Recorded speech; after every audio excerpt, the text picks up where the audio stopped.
After a long break, we are finally back with the Trackmania Awards. It's been a while, but it's finally good to be back.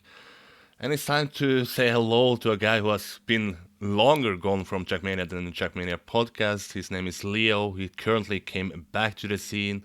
He's one of my dear patrons who support the work I do. So I have the pleasure of welcoming Leo to the podcast. Leo, hello, man, and welcome to the podcast. How are you? Hey, I'm pretty good.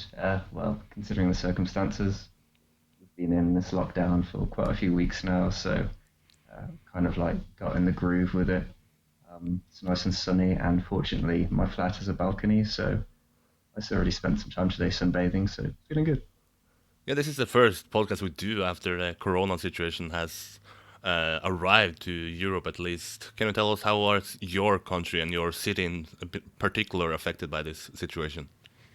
Well, I'm from the UK, and it looks like the UK is going to be one of the worst countries in Europe in terms of total cases and deaths. So, country as a whole is not doing great. I'm in probably the biggest hotspot, which is London. So that's not great. Although the situation's kind of the same everywhere. Just advised to stay indoors as much as possible. And I haven't really been affected by it. Besides having to stay home, like I haven't been affected massively. So yeah, it's not as bad as it could be. Hmm. Yeah, that's good to hear. But obviously, for I believe when I joined in 2015, I still believe you were somewhat around the time there. But can you tell for people that might be newer to Trackmania, might not know you, can what do we need to know about Leo and why are you on a Trackmania podcast? Um, so I played quite a lot of Trackmania around, I guess, 2010, 2015. That was kind of my period of being active in the game. I reached a pretty high level, played for Team BX3, which some people might remember back in the day. I attended ESWC in 2014. I think I placed um, like 13th or somewhere between 13th and 17th when there were 32 players there, so that was okay. Um, Mainly played tech. I guess that kind of sums it up. I did, as a player at least, I also did quite a lot of writing. I think I wrote for Team Acer back in the day, also Trackmania Masters, and one of the projects I did was also a top 10 or top 20 rather players of 2014, which got quite a lot of traction back in the day. So now it feels like quite a long time ago now, and I guess it is. A lot of people who play today probably don't really remember too much about back then. But yeah, one of sort of a high level player, I guess, about 5 years ago. Hmm. Yeah, you bring up the top 20 players there from 2014. That was what motivated me to start. Like, okay, we need more of this. We need more of this in Trackmania, and that's why we have Trackmania Awards today. Can you tell us what was your or the inspiration back then to start off these top 20 Trackmania players? Did you have any inspiration, and who was sort of the engine behind the list? So I'm not sure if you're familiar with CS:GO, but they have this website called HLTV, and they've had a top 20 there for I don't know how many years now, probably like 9 or 10 years, which is quite popular. It's always quite hyped up around the end of the year. And being a Counter-Strike fan myself, I thought this is the kind of thing that we need in Trackmania because, yeah, it's just like a nice way to round up the year and a way to build hype, I guess. And I guess as all players sort of like to do, you like to compare yourself to other people and you like talking about who's the best, who's up and coming. So it was nice to have the conversation about it as well. And with that in mind, I approached a few friends of mine in the scene to create a team to basically discuss the idea, discuss what the ranking would be. It was all very opinionated. It wasn't scientific. We didn't necessarily go back and watch every VOD of every race there had been and compile some sort of like scientific metrics on it. It's kind of just what we felt based on like, the major results and that sort of thing. So the key people were myself, Nick, who was leader of BX3 back in the day, Saber, who's, as some people may remember, one of the best UK players from back in the day, um, and Wormy, I guess as forward. the core four. There's a couple of other people that I'm probably forgetting, but it was quite a while ago.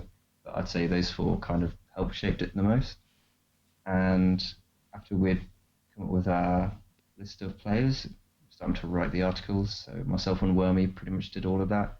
Did about half the articles each, and it was kind of just in the evenings after finishing studies, sitting on the computer and writing out 1,000 words about tween or spam, whoever it was that day. But did you feel then once it was announced, obviously now that you have the Trackmania Awards, I experienced it myself that once you put something out there and you sort of make the facts that, okay, let's say that Carl Jr. is the best player this year, some people are going to disagree, some people are going to be give the project a backlash. Did you have any backlashes from the community saying that, okay, Carl Jr. shouldn't have won it back in 2014, this player should have been higher, this player should have been lower? Some people that maybe didn't want that, wasn't that positive to the project. Um, there were some disagreements in the comments around certain players. I don't think anyone necessarily disagreed with Carl being number one, given that he won ESWC and seemingly everything else that he played in online. So there weren't really too many arguments about that. But some of the other players, were the ordering of the community was different to ours, particularly. I think Kronos, a lot of people thought he should have been higher. I think he was top 5, but some people said, he was on the fastest back then, so he should probably be in top 2 or 3. Poker and Frostboiler, those two, because they didn't play any offline events, and our ranking did weight offline events a bit higher than online. They were lower than maybe some people said they should be. But I think a lot of people were just happy to see somebody compiling a list like this, and it was starting conversations. So yeah, there wasn't too much negative backlash. But then, if I'm correct, it was only posted once, and that was in 2014. Is there any reason why that project didn't continue, and we have the list even today? Why isn't that the case?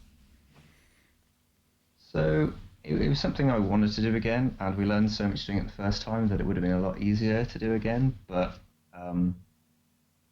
towards the middle of 2015, I kind of lost a bit of motivation for the game. I wasn't really playing as much. I didn't have a team that I was part of, and given that I'd sort of played in all the big competitions back then, I thought there wasn't really too much there for me.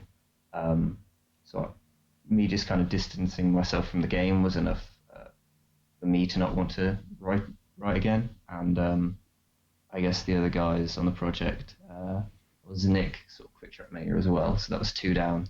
And I think the other guys just didn't really fancy it as well. But there's no reason why anyone else can pick it back up or something. Yeah. Yeah, you have a fellow, I don't know what to say, countryman, because he's from Scotland, but at least as UK Scotsman, he is part of the Trackmania Awards, but he often brings up this list as the project he wants to bring back. So maybe you guys can team up in 2020 so we get a top 20 player list there, right? Well, I didn't realise it still had such a sort of lasting impression on people. The people liked it, It's something that I don't have any issue with resurrecting. I think it'd be quite fun.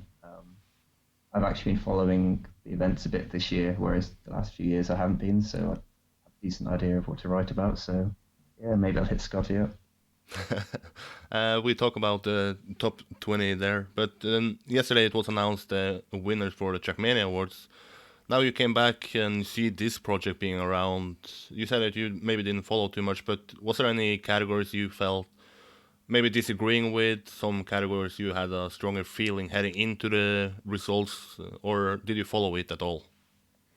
I sort of followed it. I had a look through the categories, and there's only a couple of them I actually felt confident enough in my choices to vote because I hadn't really been following last year's events super closely. So once like Team of the Year, I was kind of like, some of these teams I didn't actually know before I looked at this vote.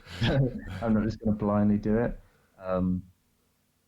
But stuff like Streamer and Caster of the Year, these sorts of things, because I watched a little bit.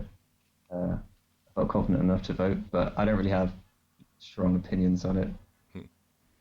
But do you think that that is a project that the Trackmania or that the Trackmania community should have, or because some people bring up the question or the problem with this type of awards that okay, it is maybe in the end a popularity contest because you're gonna have so many casual voters that maybe doesn't look too much into results. So if they see a name like the big ones, Call, Riolu, Spam, they're just gonna press either of those names instead of maybe actually looking into the reason why some people are nominated. Do you think that maybe we should have not a community-based awards, but maybe something like you guys did, where you have a jury picking everything and setting the results in stone? So I think there's room for both. Um, I think something like the Trackmania Awards is pretty nice in itself, but as you say, it is sort of by virtue of being a community vote, a bit of a popularity contest. Not necessarily because people are only voting for like the people they like the most, but maybe they're just voting for the people they actually know. So Yeah. if it's who's the best at this, somebody knows one of the four candidates and they think it was really good, they might just think, well, it was really good, so it's probably worth my vote, even if I haven't seen the others. Um, so yeah, I think there's room for both. You can kind of see you probably able to see the differences between a jury and like a Trackmania Award style vote in terms of like the results if you were doing like best players of the year and stuff. You have been a top player yourself. If you then got an award from a jury and if you got an award from the public, which one would you view the highest? Would it be from the jury, which maybe be like quote unquote expert, or will it be like the fans of Trackmania? I think that'd mean different things. If I was still a player and I was had to choose awards, I'd probably want both. uh, but yeah, I think it would really mean sort of different things. It's always nice to be known by the fans. And be recognised in stream and stuff. So having support the community would be nice, but equally, um, as a player or maybe as any sort of high level person in any field, you want to be recognised by the other people who are also in that field. You want to be recognised by the people who really know differences between the top players. So I think that would mean something too. Hmm. Okay, so we talked a little bit about it, but let's get back to the sort of entrance to Trackmania, why you are still around here. You had some sort of starting point. What was your way into Trackmania? Was it a friend? Was it your parents who showed you the game? Was it just randomly seeing an ad? How did you find out about the game we all love today, Trackmania? So I think originally it was a demo for Trackmania Original, like many, many years ago, which I played. I think my computer at the time could just about handle it, and I thought this is pretty cool. Didn't buy the full game, but just sort of checked it out. I did eventually download Trackmania Nations ESWC as well, um, and played that for a short time, like full speed maps and stuff. But it wasn't really until I guess 2009-ish, 2008 or something, where I downloaded Nations Forever. I started to play a lot more, and I just had always been into racing games, so it was kind of a natural thing to try, and enjoyed myself so much that I got better and better to the point where I kind of ended up wanting to compete. And yeah, But how is the step from being like maybe a player that is just on the servers playing for fun but still hunting for times to take the step from then saying, okay, I want to compete, I want to become a better player? Because when I played back in 2012, I didn't even know that there was something called like ESWC. It was sort of I lived in my own bubble, but were you aware that there were some high level competitions, and what was your way into taking the next step into actually competing against the best, if so? um, I think I didn't really understand all of it back in the day. I think the first sort of semi-serious team I joined was Team Hot, Swedish team run by Hot Rod, and back then, sort of 2012, 2011 kind of time, played in some competitions, but I just joined that team because it was like a community as well, and people were playing on the like mini tech servers, and I wanted people to play with. So I joined that team, and then I think I might have been roped into playing like a TMN competition back in the day, Team Cup, and kind of just spiraled from there. Like I would learn that there's a community around sort of competitive Trackmania and who the big names are. Maybe I found a stream after that because there were a couple of people streaming even back then. So kind of just snowballed from there. But then you were playing in Team Hot. Was it a time when you realized that maybe you want to take a step up? Because with all due respect, Team Hot is a good team, but there are a stronger team out there that you later joined. And how was that process to, did you reach out to other teams? Did other teams see that you were a talented player and a good player and then try to recruit you? How do you actually go from one team to another in Trackmania? So I guess I won't go into like too many details. I kind of give you a whirlwind tour. There was a TMT competition, maybe 2013, that I played with Team Hot, and we reached the final there against Team Acer. Myself and Flyer, who was also in the team back then, kind of two of the sort of driving forces behind that, although the rest of the team wasn't too bad either. So Dino, who actually founded Two Talent Cups, TM Masters, he was on that team, and Thompson, who is now known as a very good mapper. So it's kind of a weird sort of mix of different like community figures, I guess, and people now who are known for different reasons on a team. And yeah, we reached the final there. After that, Flyer got headhunted by BX3. So yeah, we lost probably our best player then. And I stayed in Team Heart after that. Didn't really get any offers from teams that I felt compelled to join or anything, although there might have been a few. It wasn't until I reached the final of an Alienware Cup, which is basically a solo competition on tech maps. I think it was on ESL maps back then. And I was in a final with Massa, Kyan, and Cole Jr. So yeah, not the easiest match of my life. I came fourth in that one. I was kind of just happy to be there. First time I won any money playing, although it wasn't much. And yeah, after that, the top three teams, Dignitas, Acer, Big Three, contacted me asking if I'd like a trial. And that was like all the doors open then. It was basically like the highest sort of point you could reach when the best teams are asking for you. So yeah, that's kind of how the transition happened. Okay, then you have offers from the three biggest teams in Trackmania. What is your, or how did you think back then? What was the right step? I mean, obviously, you have Dignitas, who is the best teams of or best team of all time. Some will just go to that and say, okay, I want to reach for the biggest team. But what was your mentality? And tell us what happened here. So there were kind of a few things to consider. For me, like my favourite players played for Dignitas. One of them being Kyan. I'm not going to say a full-on fanboy, but I always looked up to him and his like insanely fast times. So he was like one of my Trackmania heroes, I guess you could say. And yeah, just the fact that it was the best team and it was also a British team. I thought that with me being British and the opportunities players to go to offline events not being even if you were in a top team, the money wasn't necessarily there to send you somewhere. So I thought, given that, it might be my best chance to get support if I joined Dignitas. So I went with them. So you went for a trial there. Did you actually play for Team Dignitas? Did you get accepted into the team? Did you play any offline events for them? How was your history at Team Dignitas? I played one Trackmania Masters Team Cup with them, and after that, they decided not to take me on. They already had like so many good players that they probably just, they didn't really need someone like me. I didn't play my best. I wasn't like carrying them or anything. So I think it was here or there whether or not I actually stayed on the team. So they didn't take me, and then I decided to join BX3 after that, just because I still wanted to play at the top level. I think Crine from BX3 reached out to me, and we got on pretty well. So yeah. But do you then get motivated or like demotivated by maybe not getting accepted into Team Dignitas? Maybe, okay, now I'm going to join BX3. I want to prove myself against, let's say, when I play against Team Dignitas, I want to prove that they were wrong in not hiring me. Or what was your mentality after that? Oh yeah, for sure.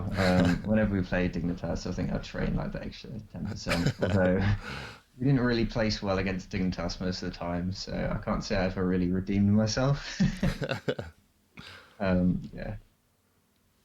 But then you played. I believe you still worked in BS3 in 2015. Am I correct? Or Yeah, at the start of the year, I think. yeah. So is that the most memorable team you played in? Is that the most fun you had in a team, or what is the team that, when you look at your history back now, that is the most memorable and is like the team you want to point out? I probably would say it's BX3. It's probably the team I was in for, if not longest, joint longest for Team Hop, and it's kind of the first team I actually trained with using voice comms and stuff. Took it a bit more seriously, so I got to know those guys quite well. BX3 sent me to my first offline event that was ESWC 2014, so I was pretty happy with that. Happy to get the support. Yeah, I'd say that was the best time. I had some of my best matches with the BX3 tag as well, so yeah, quite a few fond memories. And what was the lineup looking like back in the days? So players that people still know now, well, Flyer, who's still around, Javi Flyer as well. Um, I was I was kind of one of the guys who helped getting him into top level because I Oh, saw him really? playing for 70. Well, yeah, he was playing, I think maybe with a Spanish team or on a team with Javi, who was a Spanish player from back in the day. I'm not sure if he still plays. But myself and Cryan kind of approached him and sort of worked at it for a while because he wasn't really too sure about leaving the team he was in. But yeah, kind of just said, hey, give it a shot, like at the highest level, see what happens. And I guess the rest is kind of history because he turned out to be one of the best players ever, I think. Yeah, but did you know that, or did you see any special talent with him, or was it just another good player that you maybe wanted to see how good can he could be? I'd say I knew he was good, for sure. Like, he's the kind of player where he hasn't really played too many big matches yet. He already kind of seemed very confident, and you could look at him and say he's probably already better than some of the players on the team, so he definitely deserves a shot. Hmm. But nowadays, I even try to reach out to Javi Flyer to get him on this particular podcast. But from my understanding, his English is not the best. Was that a problem already back then? How did you communicate with him? Did he even speak English? I wouldn't say it was a problem. He could uh, communicate sort of just fine for the things that he needed to do. Um, I never really noticed his English being a problem. He wasn't Just an really that excuse for not confident. coming on the podcast. It's just an excuse. Well, I will say he didn't chat too much using sort of microphone, so maybe he wasn't too confident with speaking. But this is a while ago. It might be different now. Maybe he is just giving you excuses. Yeah, he's a big star now. Exactly. You have to come up with excuses. But name the rest of the list. I cut you off there once you mentioned Javi Flyer, like I always do. So yeah, Krine and Znik were leaders there. So myself, of course. There was Bato and Whisper, Portuguese players. Chiller Side, who I think he still plays, German guy. Um, I'm probably forgetting some people here. Oh, Neo. I think he was Slovakian. I'm not really sure. He is one player who actually didn't speak very good English, and where there was a point where there was this guy he played with, and they would usually join together. And if Neo needed to tell us something, this guy would basically be a translator. Uh, so that's kind of a funny story. I'm probably forgetting a couple of names, but Tala also joined for like one or two competitions. Hmm. I'm not sure if you remember him. Yeah, or I don't remember him, but I looked back at the history of it, and I believe he did kind of good at one ESWC event, so that's why I remember the name Tala. Yeah, I think he played for Dignitas. I think he came second in an ESWC. Might Yeah, have been. 2013, I believe. Yeah, that's it. But now you play with a team, and then you obviously spend a lot of time together. Like you said, that was the first time you've been on a voice call with people. But nowadays, now that you, or after you left Trackmania, did you try to keep in touch with people, or is it like once you close a chapter of Trackmania, you also miss the contact with the people who are in the community of Trackmania? So yes and no. Um, there isn't there aren't too many people that I still stay in touch with. There's a couple of people where maybe we don't message all the time, but when I've been traveling and I've been to the countries they live in, I've visited. Um, so yeah, there's some people where the connection kind of stayed alive, which is really nice.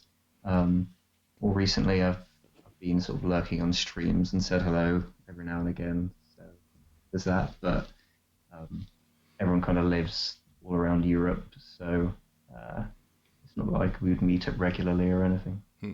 If I recall correctly, I think Tween told me that he had visited you at one concert. Is that correct? Or Yeah, that was actually recently. yeah, yeah, yeah. So yeah, that was really cool. He was visiting London with some friends, and yeah, I play some music, drums and percussion. And anyway, long story, but I was playing a small gig, and it just coincided with him being around. So he came along. We had a couple of beers, and yeah, it was nice. Hmm. So, do you have any other fans of your music in Trackmania? Any others that have seen you, or maybe at the next offline event you will be sort of the warm up before, let's say, the Serrator Cup 2021? I wouldn't put people through that, but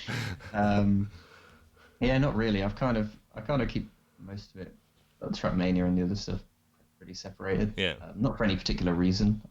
It's just kind of how it's worked out. Like these people are interested in the Trackmania side, and yeah, that's what we talk about mainly. I mean, you have people who share their passion for music constantly on Twitter. I mentioned the name of Bergie with his K-pop and Roa there. So come on, give us something else than the K-pop in the Twitter feed of Trackmania. Maybe if you dig hard enough, you will find some music that I've recorded that is out there. I'll leave that as an exercise for the listeners. You give me motivation. I will dig once I have the opportunity to dig for stuff in Trackmania. But nowadays, you have one of the best players in the UK, being Pack, who recently won the so-called last big tournament in Trackmania 2 Stadium. Let's see if that's the case now that the game is delayed. But tell us, how was the UK scene back once you were around? You mentioned already the name of Saber as one of the best guys, but did you feel any connections with fellow countrymen back then? Was it like our own UK community or? Not really. I think there was maybe one year where we tried to get a UK team together for like a Nations Cup, which didn't really go too well. I think there wasn't really much motivation by anyone. It wasn't. And I didn't really play with anyone bar Jono a couple of times because he was sort of semi-active for Dignitas for the period that I was playing until I think it was 2014 when Saber made a comeback. He was in the game again for like a year and a half, and that started around then. So I got to know him a bit, and then Pac sort of popped up around the same time, and got to know him. But all of us were playing for different teams, so we didn't really form super strong connections, I would say. Hmm. But you mentioned 2014. You mentioned that you played ESWC as your first offline event. Saber was kind of reaching far in that tournament. But is it like when you head to that event that maybe that is the time that you speak up with your fellow countrymen, or do you have any other like BX3 guys like Snick you hang out with at offline event or that particular offline event? So that one in particular, it's the first time we've met most people.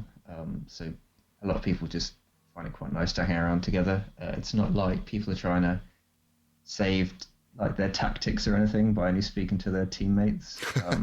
Trackmania is not really that sort of game, so everyone kind of likes to hang out and get to know everyone else, which I think is good when the community is like not so large to keep it quite tight knit. Hmm. Heading into that event, though, once I speak to people nowadays, doing interviews with people, once you know that someone is there for the first time, you can see sort of in their eyes that, okay, I don't know what to expect here. How was your mentality, let's say, heading into the first offline event that was ESWC? And let's not forget, ESWC was, let's say, somewhat prestigious back in the days, right? Yeah, it was the biggest thing, I guess you could say. Yeah, The 100%. biggest event. It was the only event where you could get Carl Jr. over from Canada, for example, to play. So it was people's one chance to beat him offline. And for most people, it was like, yeah, their one chance to play against big names offline. So It was held in quite high regard, and I was definitely sucked into that hype. I trained quite a lot for that. I think the term that people used to use back then was no life. Yeah, People yeah, probably still say that. yeah, Uh, yeah, so I don't know. There's a lot of differences.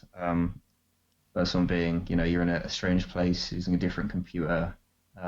You're not in your room. That makes a massive difference. I think it's quite easy to get a bit more nervous when there's people watching you around as well. And the big difference that everyone mentions for these offline events is having cars on, which can be a bit distracting. So yeah, there's a multitude of factors, but fortunately I did fairly well in qualifying, and then my first match was not the hardest, I guess you could say. So that was a nice sort of way to ease me in. hmm. Yeah, back then it was 32 players, like you mentioned, right? Or Yeah, it was 32. I think the year after it went back down to yeah. 16, so it was just kind of a one-off, like Bonanza special ESWC. Hmm. Uh, But Carl Jr. won it that time. Was that something you expected that he was gonna defend his title? How was the crowd back then, or the players' field, looking at the that particular event? Was it who was the favorite heading into that event? I think Carl was the favourite, though Tween had been playing quite a lot, and I think the two of them shared most of the world records between them. So a lot of people are hyping up Tween to be the one person who was able to defeat him, but obviously that didn't come through, and Carl Jr. dominated the final. Hmm. Yeah. Was this your only offline event, or was this something that gave you more motivation to head to other offline events? How did you go from ESWC 2014? So there was one more. It was called the Nest. It was Ah, like I think they yeah, had yeah, two of yeah, them. Yeah, so kind of like a more fun cup where the maps were all symmetrical and you kind of raced 1v1 on them, going one of the two symmetrical ways. yeah, yeah, And it was basically held in this gaming house where everyone stayed, which was a really fun experience. I think I did absolutely terribly in that, which gave me more time to enjoy the swimming pool. But yeah, that was kind of half a meetup, half a tournament, I think, really. yeah, yeah, yeah. But how was that experience being then on the inside? Because now people that On even the weren't inside, there, yeah, behind the yeah. curtain. What? Behind the curtain, seeing the secrets. Yeah, yeah, yeah, yeah. But that is something that people bring up that they want to have back, like the nest. They almost bring that up more than they want ESWC back. If you could pick one, what would you pick back? Would it be ESWC, or would it be like, okay, I want to go to this gaming house to hang out with people with the same passion as me? Uh, well, I'm pretty competitive, so I prefer more high level competitions. Like the more the better, really. Um, I think it's a sign of a healthy scene if you can have the sort of less serious events as well on the side. But I wouldn't want Trackmania to be the sort of game where the biggest competition that people look up to is basically 16 guys in the half holiday home, half, Trackmania studio setup. I think that probably wouldn't be the best thing for competitive Trackmania. Yeah, 100% agree there. But I mentioned in the intro, you quit Trackmania. How did you come to that conclusion? What was the final step? Was it like an announcement you made? Was it over time that you just went more and more away from the game and people like what to say? You left the game without people maybe realizing that you had left because it was a longer process, or was it an announcement and a certain event that made you quit? Um, so I did do a post on. I have a Facebook page that's been dead for years.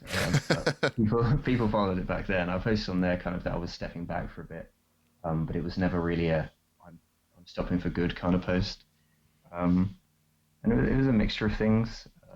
Probably not very interesting to most people, but I guess to sum it up, EX3 died along with Nick quitting the game. So he decided to step back, and the team was kind of at a bit of a low point because I think we just lost a big final, and yeah, there wasn't really the desire there to keep it going. So that was one thing, and also I think back then I knew I was a decent player, but not the best, and I'd played in sort of all the big events. Like I think I'd done, like a big team cup final, big solo tournament final, played at ESWC. So I felt like I'd kind of hit the highest highs, if you know what I mean. Yeah. Um, and then just decided I'll leave it for a bit and enjoy some other stuff, other games. I played a lot of Counter Strike, but that was it really. It was like a couple of events and then me just feeling pretty satisfied. Hmm. But then once the reality is that Trackmania is not part of your everyday life anymore, what do you use the time on instead? And is it like you miss that you don't play Trackmania? Is it like, okay, oh, I don't have to play the whole weekend with Trackmania, don't have to train for TMM? What was your life then after you had to quit Trackmania? It is a bit of that really. I mean, I was playing mainly when I was a student, and sometimes when it's summer or spring, and you spend the whole weekend training for a match, which can either go good or bad, and make or break your entire weekend in terms of how you feel. It is nice to have that time back. It was in the final year of my studies that I quit, so I focused quite a lot on my exams and stuff. Um, so there was that, and then um, as well as playing, I didn't stop playing games entirely. I played a bit of Counter Strike, but I was kind of getting into sport more back then, um, like traditional sports like football and stuff. So kind of traded the esports for sort of real sports and getting in shape, which I hadn't really done before then. Hmm. But was there then a time, or did you even follow Trackmania at the time? Then maybe once you quit everything. You didn't even watch the results, or was it, or were you a casual viewers of the biggest tournament still?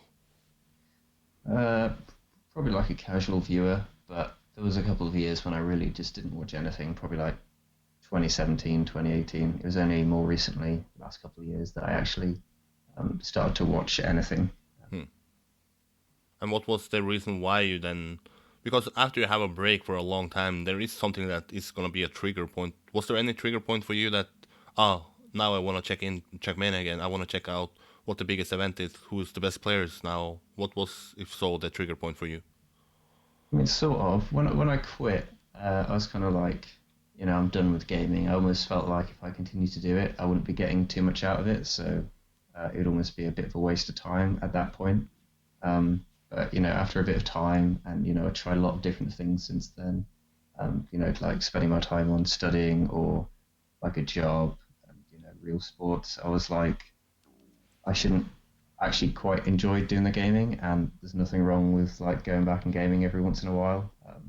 Sort of just looking back fondly at those years, I guess, and seeing that the alternatives to spending a week practicing for TMM aren't necessarily like the best thing in the world either. Just kind of got a more holistic view of things, and decided like, yeah, I can enjoy a little bit of Trackmania every now and again. Just log on for like an hour or watch a stream for a bit, Hmm. and that's fine.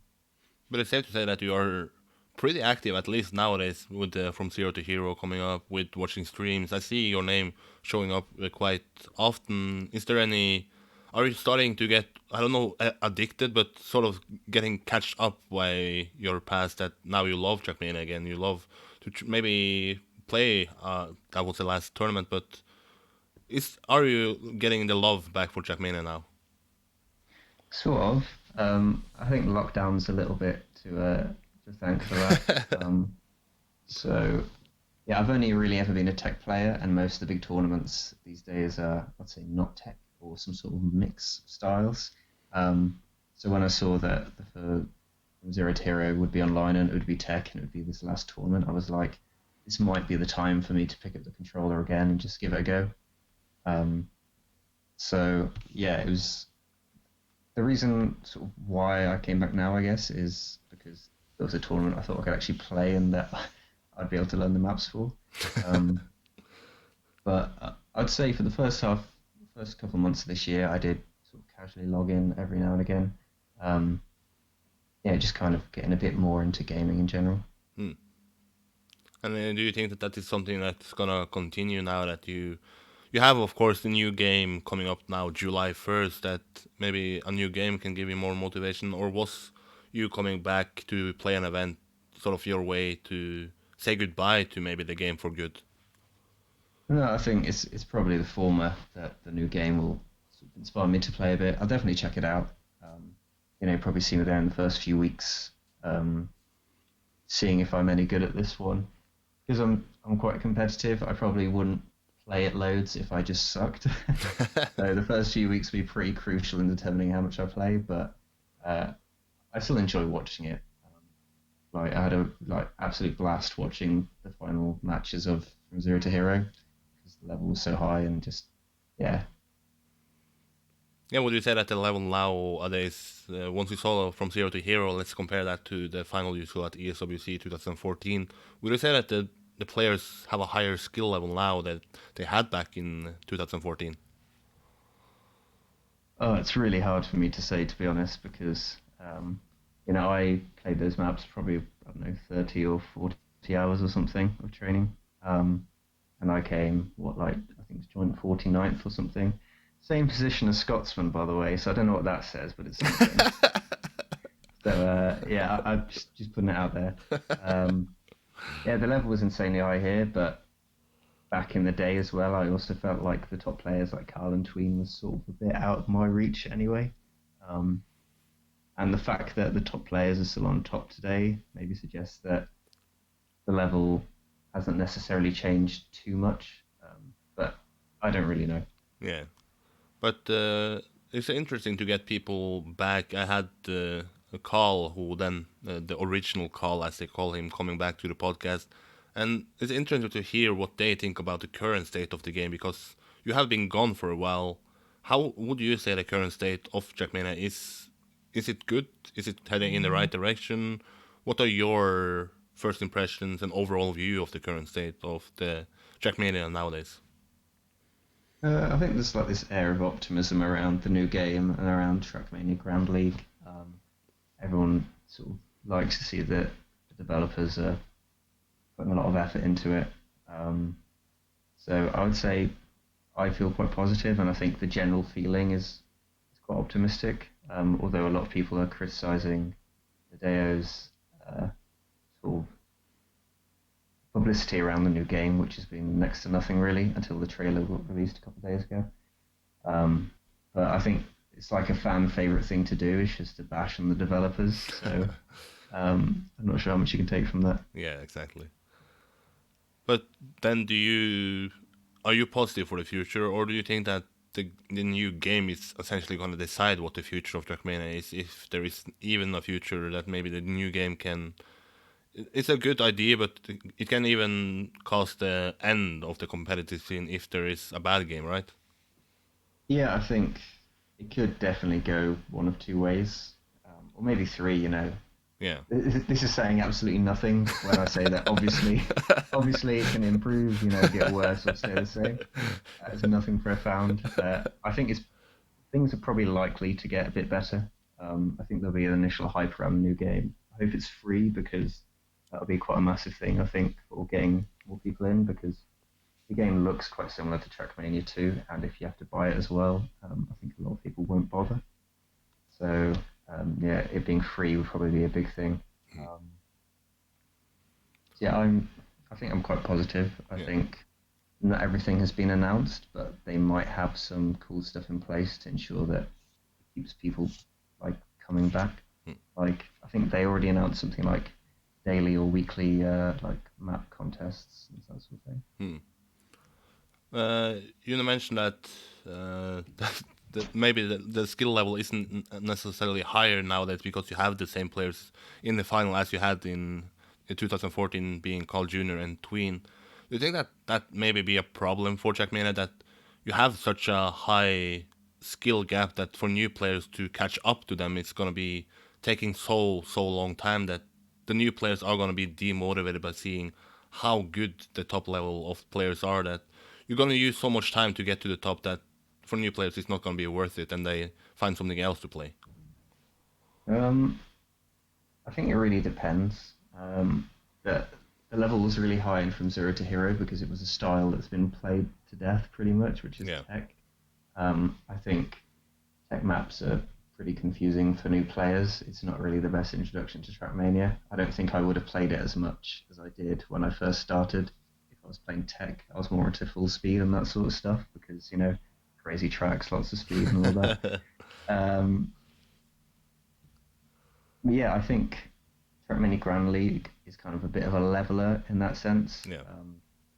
I know the people who sort of were in the finals for the first season were, I guess, names you would expect. But if you look at the Open League, there's quite a few newish names there, so that's good to see.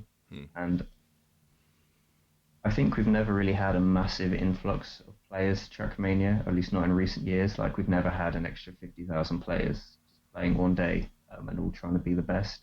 I think if that happened, you would see people get good quite quickly. Hmm. But we have spoken a little bit about Scotty. You BM'd him recently about you placing equally to him after from 0 What to is this 0. already being spun as BM? Some good British banter, but he mentioned that maybe it's a scary time we are heading into because if you just look at the nations on the top at the moment, you're going to say that Trackmania is in a healthy place because it's so many different nations. But Carl Jr., Tween, Kappa, Spam, they're all getting to an age where they might end up quitting because real life is going to catch up. You might need to find a real job. And then once you look at, like I mentioned, Open League, where the young players are, it's mostly French people. So if you jump, let's say, 5, 10 years ahead of time, then most competitive players are going to be French because is where the game is popular now.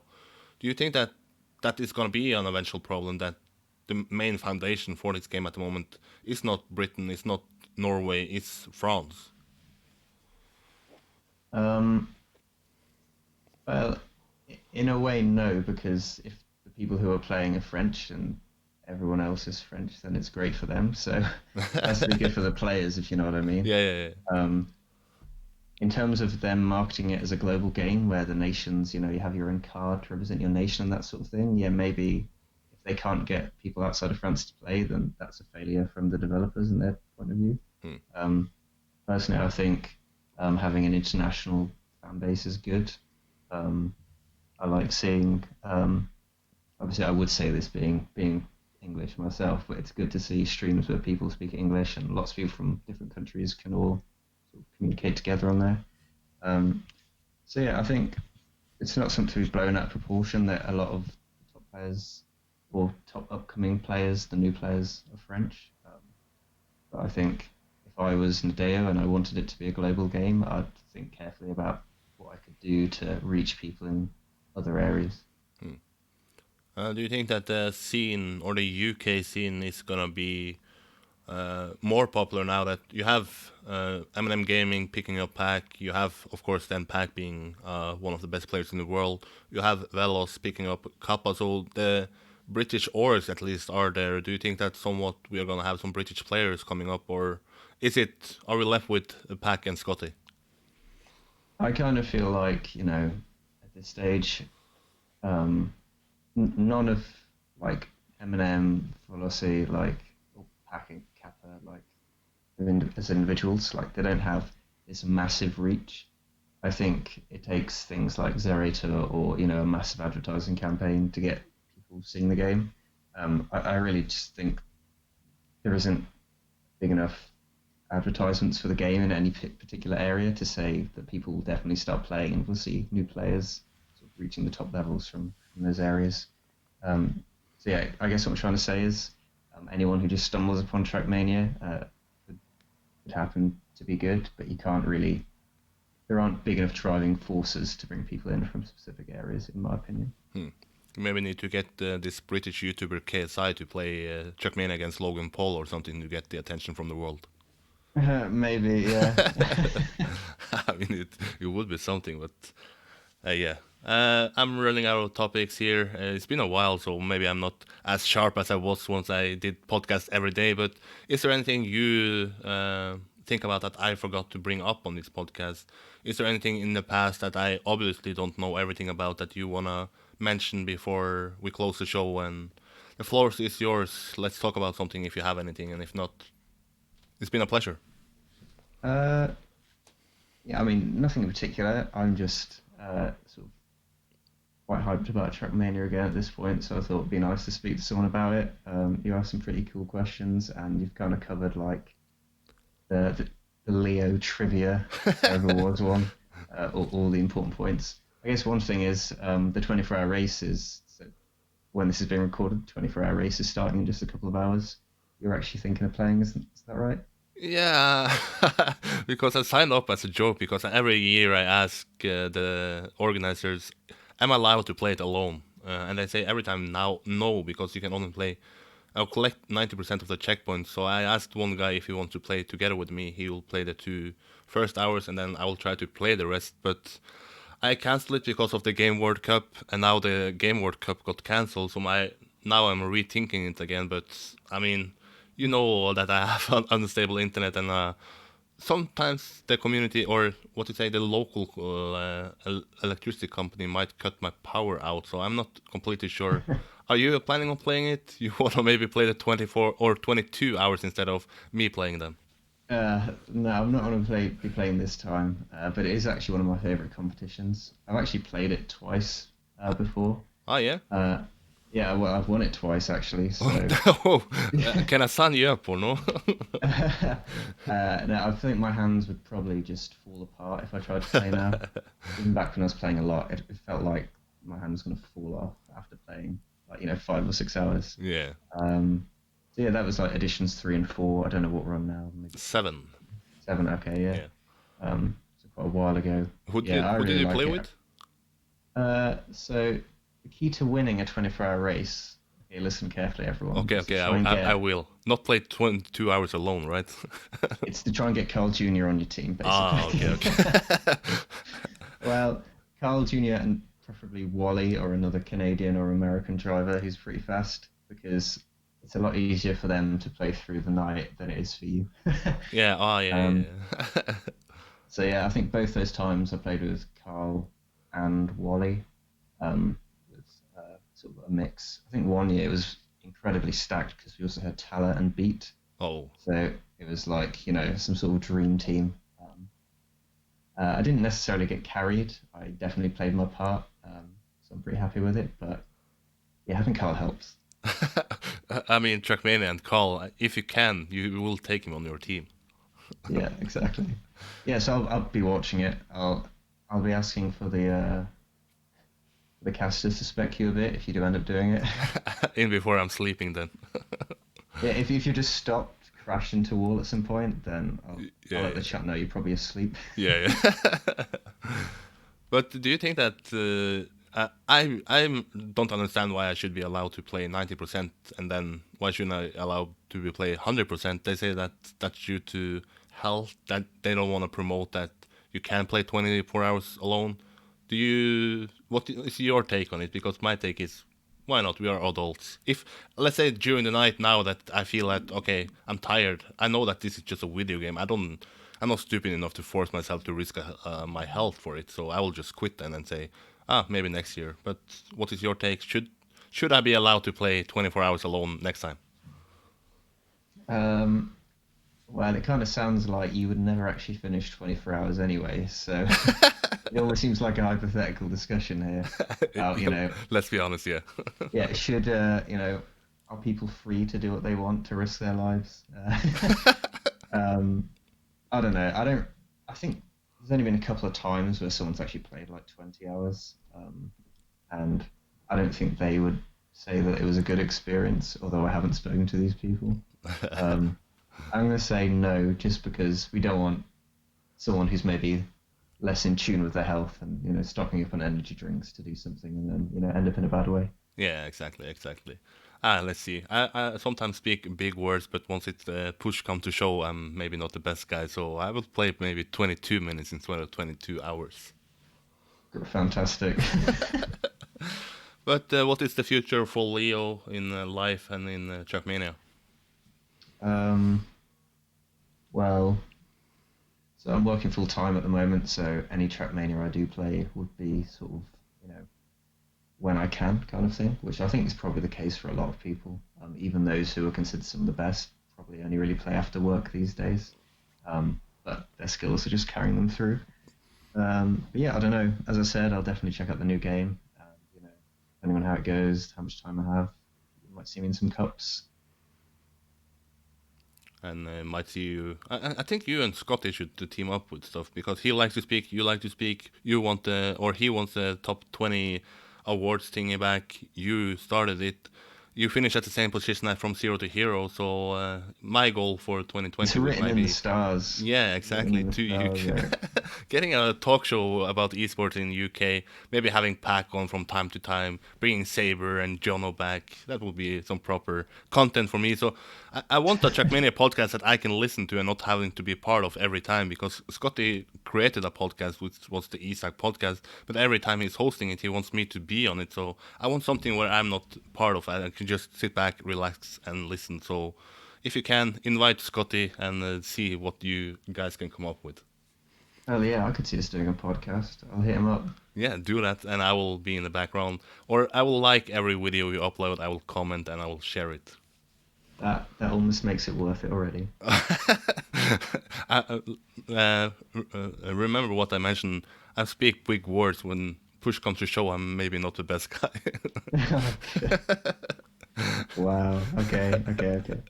No, but yeah, it's been a pleasure to having some guys that I might not know the whole history about, because once you dig back in the history books, it's easy to find like Carl who won 2006. It's easy to find Berge who won 2010, but it's really badly documented who did well at other events. And there's never been someone who highlighted stuff about the career of players. So it's good to have, let's say, quote unquote, old people coming back to the podcast and speaking about their history. Yeah. Thanks. I mean, I definitely felt like other people were old when I started playing, like Carl and that sort of thing. Bergie as well, sort of being old timers when I was new. So it's funny how that changes. But yeah, yeah, pleasure to be here, and maybe I can write some of that history down with Scotty sometime soon. Oh man, I'm looking forward to it. Get off this podcast and start working on the next podcast with Scotty. But yeah, it's been a pleasure. If every time I end, or most of the time that I remember it, if you want to thank anybody who has made your Trackmania career great, if you want to give a shout out to people who has now listened to soon 1 hour of this podcast, the floor is yours. Thank who you want to take. Say the final goodbyes. The floor is yours. To the one viewer who's left after an hour, thank you very much. It's Scotty. Scotty is the last guy. Thank you very much, Scotty. No, yeah, I mean, not particularly. I'm kind of just like an observer these days. So I'm I don't really see myself in the spotlight, and I haven't really done much recently, so I don't have anyone to thank. But I guess, yeah, just keep being awesome Trackmania community, and yeah. That's it.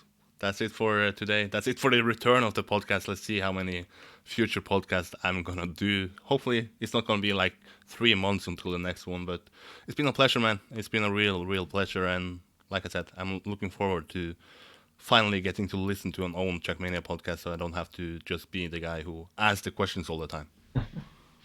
Yeah, cool. Yeah, we'll see. We'll see. That's it for today. Bye, bye, guys.